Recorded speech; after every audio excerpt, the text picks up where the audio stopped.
भारतीय नोटों पर महात्मा गांधी जी की मुस्कुराती हुई तस्वीर कब और कैसे आई? और कौन है दुनिया का सबसे बदसूरत कुत्ता जिसने जीते हैं 4 लाख का इनाम? दुनिया में एक ऐसा जीव भी मौजूद है जो पानी पीने से मर जाता है।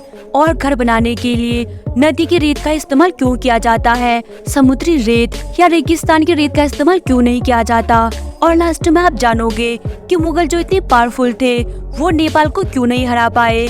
तो दोस्तों वीडियो बहुत ज्यादा यूनिक और इंटरेस्टिंग होने वाली है, तो इस वीडियो को एंड तक जरूर देखें। तो चलिए बिना देरी किए वीडियो शुरू करते हैं। फैक्ट नंबर 1, भारतीय नोटों पर कब और कैसे आई थी महात्मा गांधी जी की तस्वीर? आइए जानते हैं। महात्मा गांधी जी की मुस्कुराती हुई तस्वीर भारतीय नोटों की पहचान है। गांधी जी की तस्वीर से पहले भारतीय नोटों पर अशोक स्तंभ हुआ करता था। समय के साथ हुए बदलाव में भारतीय नोटों का रंग और रूप दोनों ही बदल गए। भारत के आजाद होने के बाद भी 2 साल तक ब्रिटेन के राजा जॉर्ज की तस्वीर वाली मुद्रा ही देश में चलन में रही। सन 1949 में भारतीय नोटों में से राजा जॉर्ज की तस्वीर को बदल दिया गया और अशोक स्तंभ छापा गया। गांधी जी की 100वीं जयंती के उपलक्ष्य में साल 1969 में पहली बार उनकी तस्वीर दिखाई दी। इसमें गांधी जी को सेवाग्राम आश्रम की पृष्ठभूमि में दिखाया गया था। भारतीय रिजर्व बैंक ने साल 1995 में नोटों पर स्थायी रूप से महात्मा गांधी जी की तस्वीर छापने का प्रस्ताव केंद्र सरकार को भेजा था। साल 1996 में सरकार से मंजूरी मिलने के बाद भारतीय नोटों पर अशोक स्तंभ की जगह महात्मा गांधी जी की तस्वीर छपने लगी। भारतीय नोटों पर महात्मा गांधी जी की जो तस्वीर है वो एक ओरिजिनल फोटो का कटआउट है। फैक्ट नंबर 2, कौन है दुनिया का सबसे बदसूरत कुत्ता जो जीत चुका है लाखों का इनाम? आइए जानते हैं ये कौन है। अमेरिका के कैलिफोर्निया में हर साल एक प्रतियोगिता आयोजित की जाती है जिसमें सबसे बदसूरत कुत्ते को विजेता चुनकर उसे पुरस्कार दिया जाता है। साल 2024 की प्रतियोगिता हाल ही में आयोजित हुई थी। इसमें वाइल्ड थॉन्ग नाम के कुत्ते को दुनिया के सबसे बदसूरत कुत्ते का खिताब दिया गया। वाइल्ड थॉन्ग पेंगिस नामक ब्रीड का कुत्ता है और इसकी उम्र 8 साल है। इस ब्रीड के कुत्ते सबसे पहले चीन में पाले गए थे। इससे पहले वाइल्ड थॉन्ग इसी प्रतियोगिता में 3 बार भाग ले चुका था और तीनों बार दूसरे स्थान पर आया था, लेकिन 2024 की प्रतियोगिता में वो प्रथम स्थान पर आया। वाइल्ड थॉन्ग की मालकिन एन लुइस को विजेता बनने पर करीब 4,17,000 रुपए मिले थे। फैक्ट नंबर 3, दुनिया में एक ऐसा जीव भी मौजूद है जिसके पानी पीने से उसकी मौत हो जाती है। बिना पानी के इंसान अपने जीवन की कल्पना भी नहीं कर सकता, लेकिन वो जीव कौन सा है जिसकी पानी पीने के बाद मौत हो जाती है? तो चलिए जानते हैं इस जीव के बारे में। इस जीव का नाम कंगारू रैट यानी कंगारू चूहा है। कंगारू चूहा उत्तरी अमेरिका के रेगिस्तानों में पाए जाते हैं।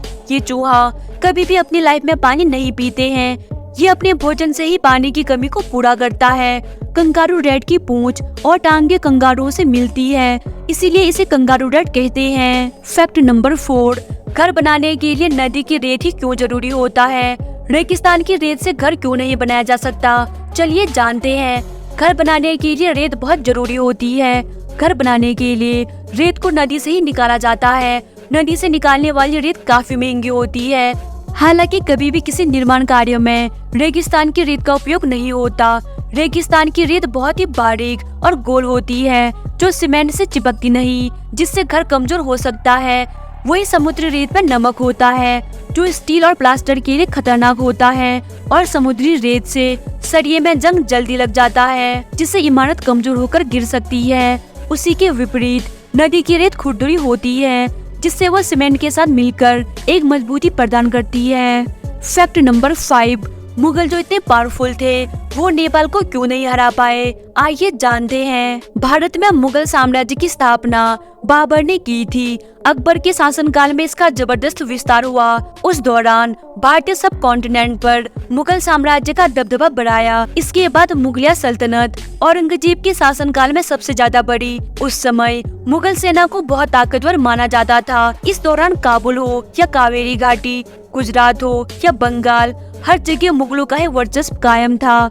लेकिन इन सब के बीच एक ऐसा भी इलाका था जहां हमला करने का साहस मुगलों के भीतर कभी भी पैदा नहीं हो सका। ये खास क्षेत्र नेपाल है जिस पर कब्जा करने की हमाकत मुगल कभी भी नहीं कर सके। इतिहासकारों के मुताबिक दो वजहों के कारण मुगल नेपाल के राजा से डरते थे। सबसे बड़ी वजह थी प्राकृतिक तौर पर इसका ताकतवर होना और दूसरी वजह वहाँ की गोरखा राजवंश और गोरखा लोगों की बहादुरी थी, जिससे मुगल विचलित होते थे। इन्हीं दो वजहों से नेपाल हमेशा ही एक आजाद देश रहा, चाहे वो मुगल हो या अंग्रेज। नेपाल कभी भी किसी का गुलाम नहीं बना।